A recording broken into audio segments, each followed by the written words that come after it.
Hey folks, your OS Reviews. You're watching our throwback review of the Nexus 4. This is a phone that came out in 2012 and was part of the flagship Nexus series, which has since been replaced by the Pixel line. But here, as we head into 2017, we'll be discussing whether or not this phone is still a worthwhile buy if you can find it for relatively cheap online through third-party vendors. So again, this phone was created in collaboration between Google and LG, and one of the benefits of purchasing any Nexus phone is the software support that you'll have down the road. Although it's no longer rocking the latest and greatest Android 7.0, the phone itself has still been upgraded to version 5.1.1 Lollipop, which is sufficient for most people's tasks and uses in 2017. Underneath the hood, we still have a pretty respectable processor as well as performance package as well. It's clocking in a 1.5 GHz quad-core chip, which is a Snapdragon S4 Pro. It's not as fast as the 800 series, but still does quite a good job for most day-to-day tasks, and it's very comparable to most mid-end phones you'll find new in stores here in 2016-2017. Otherwise, there's a 4.7-inch 720p display, so not quite 1080p unfortunately, but still good enough, crafted out of a Corning Gorilla Glass on the top for protection, and it has a slight curve on the edges as well as the sides, which makes for gestures as well as swiping between screens a bit more enjoyable than just a traditional flat display. Otherwise, we have access to an 8-megapixel autofocus enabled camera on the back, next to a single LED flash and a very interesting glitter effect if you tilt the phone at slight angles, and the build quality here is excellent. It feels substantial, it feels solid, and it has stood up well to the test of time. In terms of connectivity, we do have all the options on board from Wi-Fi, Bluetooth, GPS, 4G. It's an unlocked GSM phone, which means that you can take it with you overseas when traveling, pop in a SIM card, and you're ready to go.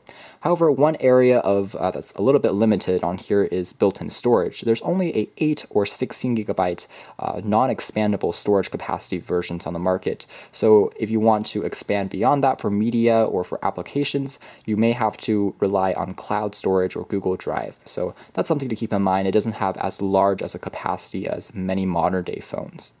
Otherwise, there's also Qi or wireless charging built in that's on top of the 2,100 mAh capacity battery on the very back. So you can simply pop it onto a supported wireless charger and you're ready to go. No wires are needed.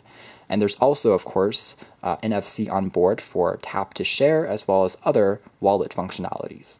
So if we turn on the phone really quickly, we can see that, again, we have a stock install of Android that's since been, as aforementioned, updated to Lollipop version 5.1.1. And we are graded to a pretty traditional experience that's been customized with your favorite Google applications on the top here, a drawer that's dedicated to your Gmail, Google+, YouTube, Google Drive, Maps, Photos, and other selected apps. There's also a Google Play Store app that's been placed here by default next to a selection of other Google apps, including Hangouts, which is going to take advantage of that front-facing camera for video chatting with friends and family members, along with a Chrome browser and also a camera app that's been slightly tweaked by Google. So for people who don't know, this particular application is quite clean and easy to use. On the bottom here, we have access to a drawer of tasks that I can turn on or off, such as HDR, grids, self-timers, the flash, and also swapping between the front and the rear-facing cameras. To access more features, I simply swipe from the edge of the display, and that opens up more functions such as lens blur, panorama shots, or photosphere. So lens blur is a pretty cool effect.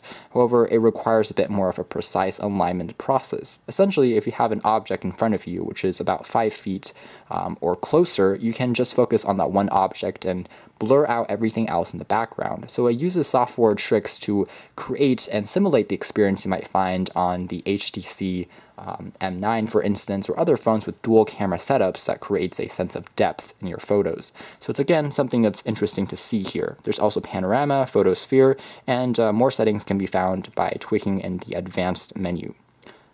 Overall, as far as camera functionality goes, the Nexus 4 is still a good camera. However, I can't say that it's the best camera anymore.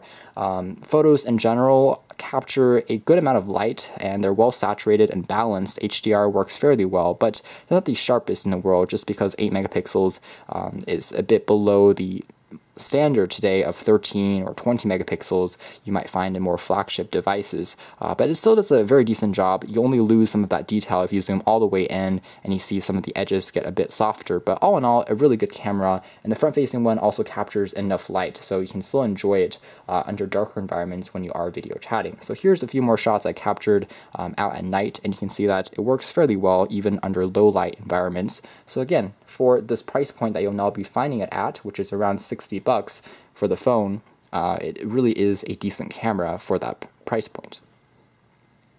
So some other things we'll quickly take note of. As far as the display is concerned, at 4.7 inches, it's not the largest in the world. We really see 5 inches as a norm now for flagship devices, and it's also partially taken up by virtual on-screen controls down below here. However, something I like about the Nexus 4 is the aspect ratio. It's not exactly as elongated as screens on more modern phones. So as a brief point of comparison, I have an HTC device that you can see here, and the screen itself, although technically larger, it is a bit more stretched, so it's a bit more towards that 16:9 aspect ratio you'll find on Android tablets, for instance, whereas on here it's closer to a square or gets more squished down, and as a result you actually have a larger surface area to play around with, closer to that 4:3 aspect ratio that you'll find on the iPad, for instance, which makes watching videos as well as reading longer articles and browsing the web a bit more enjoyable. So in reality, the screen itself is actually quite nice still in 2017. Viewing angles on the display are also quite good. You'll see that you don't have any issues as far as tilting the screen and still seeing content, and it's bright enough to also be read under moderate lighting conditions outdoors. So a pretty good display all in all. So other things that you can see here by swiping down the navigation drawer, the notification drawer, is access to the flashlight, which uses the LED flash in the back as a torch. That works pretty well. Location services. I can also cast the display to a Wi-Fi supported smart TV, for instance, to mirror screen content. And there's also the ability to toggle Wi-Fi, Bluetooth, and brightness controls on or off.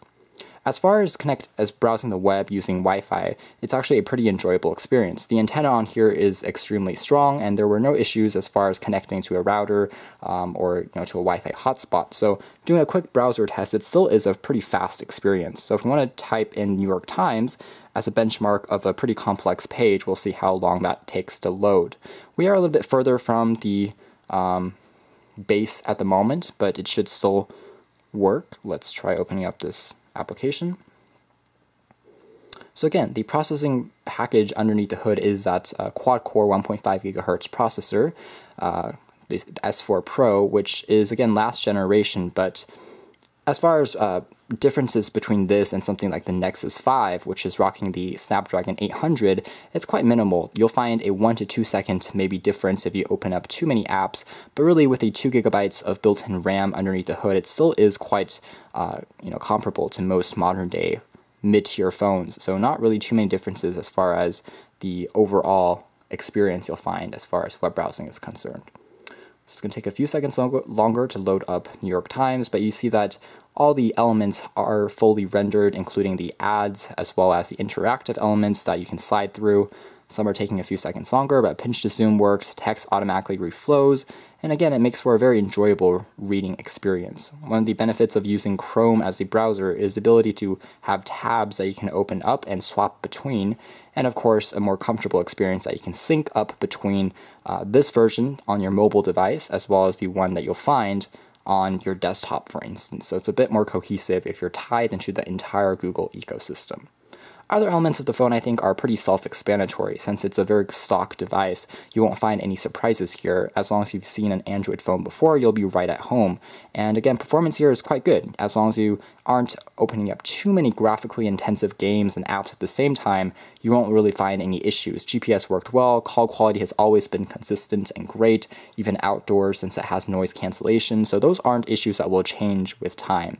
Here's the multitasking drawer. I can open up your apps. You can see some slight delay here and there, but really, overall, as far as general tasks are concerned, no issues at all. So overall, that's been a throwback review of the Nexus 4. I think it's still a fairly compelling phone as we head into 2017. It's a beautiful device with its curved display on the front, as well as a mirrored and textured glass surface on the back, and it's still fully featured as far as connectivity options are concerned.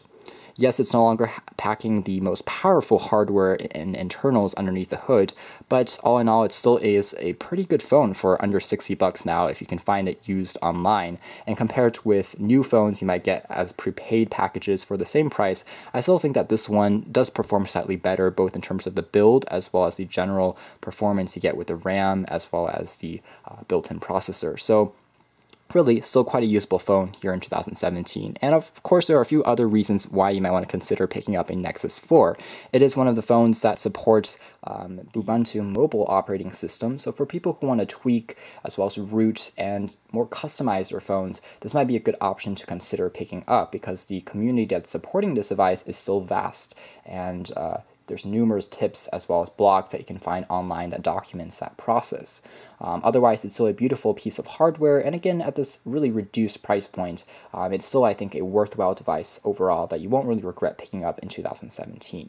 So thanks for watching this retro throwback review here at OS Reviews. This has been the Nexus 4.